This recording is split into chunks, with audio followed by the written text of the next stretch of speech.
On the 4th of December 1957, London was blanketed by a thick fog. The lack of visibility caused chaos on the rail network. Trains were delayed, cancelled, or rescheduled. Many services ran out of sequence, while thousands of travellers laden with Christmas gifts struggled to get home. As the chaos worsened, the conditions were ripe for one of the worst rail accidents ever to take place in the history of the UK. The mid-20th century was a difficult period in the history of the railways of Great Britain.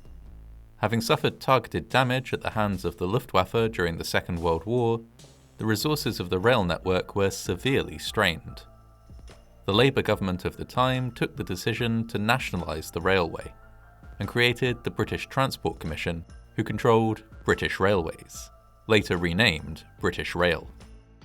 Repairing the railways was a big job, and it was compounded by an urgent need to modernise.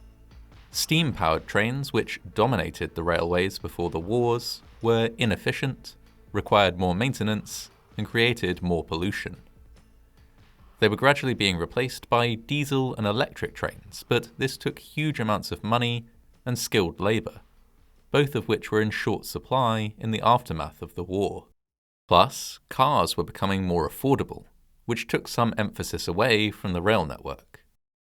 An accident in 1952 highlighted how urgently the network needed upgrading. 3 trains collided at Harrow and Wealdstone Station.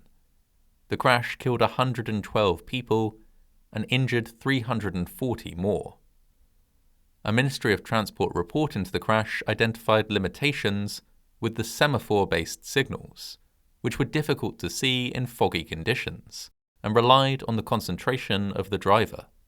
In 1952, a driver's concentration lapsed, and one of the UK's worst ever rail accidents was the result.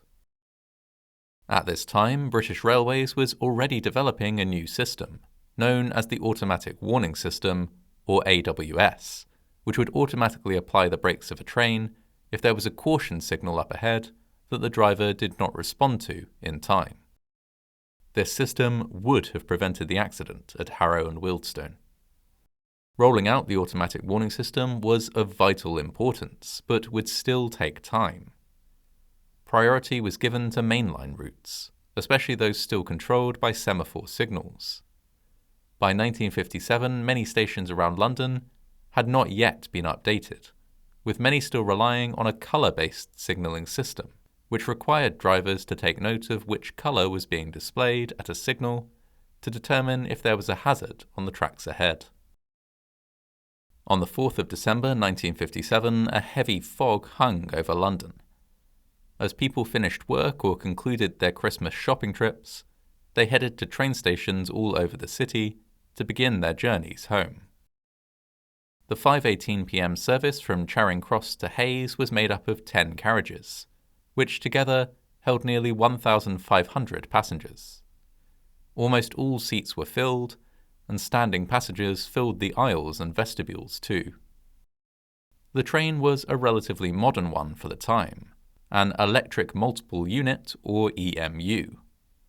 It was caught up in the chaos of the disrupted schedule and didn't leave Charing Cross until 5:48 p.m, 30 minutes later than it should have done. It was just one of many trains in and around London that were running out of sequence, making it difficult for signalmen to keep track of the trains they were signalling. As the Hayes-bound train approached St John's Station near Lewisham, the signalman on duty was already experiencing some confusion. He had just cleared a train destined to Hastings to carry on to Parks Bridge Junction, but when he tried to inform his colleague of this, he mistakenly described the Hayes train instead of the Hastings train. Due to the fog, neither signalman could verify which train they were dealing with. The confusion was not helped by the fact that both trains were of a similar type. While they wrestled with this confusion, they signalled the Hayes train to come to a halt. They planned to hold it where it was until they could speak to the driver by telephone and confirm with certainty exactly which train it was. Meanwhile, coming up behind the Hayes train on the same track was a Cannon Street to Ramsgate train. a steam train from the Battle of Britain class named Spitfire. These trains were built to deal with the added demand on the railways after the war, and were designed to haul either freight or passenger cars. The Ramsgate train left Cannon Street at 6:08 p.m. with around 700 passengers on board, and travelled through a succession of green signals in the opening section of the journey, as it made its way towards Parksbridge Junction. It was at this point that things started to go wrong. With the Hayes train stationary at the junction, the signalman sought to protect it by issuing red stop and yellow slow down signals further up the line. The driver of the Spitfire, William John True, was positioned on the left-hand side of the train, which was standard, while the fireman, C.D. Hoare, was over on the right-hand side. The signals stood to the right of the tracks. The train passed by 2 yellow signals at full speed, before fireman Hoare noticed a final red signal. He immediately called out to driver True, who slammed on the brakes. It was too late. The last signal was around 130 metres or 420 feet away from Parksbridge Junction. It wasn't far enough to bring a train travelling at 48 kilometres or 30 miles per hour to a standstill. The steam train smashed into the back of the EMU at 6:18 p.m. The crew of the Hayes train had engaged the train's brakes while they spoke with the signalman. This meant that, instead of the Hayes train being shunted forward, it was crushed, with the rearmost cars telescoping through the ones in front. At the same time, the leading coach of the steam train left the track and collided with the support of a rail bridge that passed over the track. This caused the bridge to collapse, falling directly down on top of the wreckage. A third train approaching the now destroyed bridge managed to apply its brakes just in time. It came to a stop with only its leading coach on the bridge, tilting dangerously but not falling onto the disaster site below. The emergency services were on the scene in a matter of minutes. Police, multiple fire brigades and ambulance personnel were joined by local residents and commuters who had been making their way home on foot. One member of the public, a man named Henry Chadwick, lived next to the scene of the accident and left his home to assist with the rescue effort. As he was relatively small in stature, he was able to access parts of the wreckage that others could not. He worked throughout the night, repeatedly crawling into the ruined train carriages to speak to the injured, administer medication, and coordinate rescues. By the time the rescue effort concluded, 89 people had been pronounced dead at the scene. One more person would die in hospital as a result of their injuries. It was the third deadliest rail crash that had ever taken place in the UK at the time. In the aftermath of the crash, an inquest was held and a jury declared that the majority of the deaths were due to gross negligence.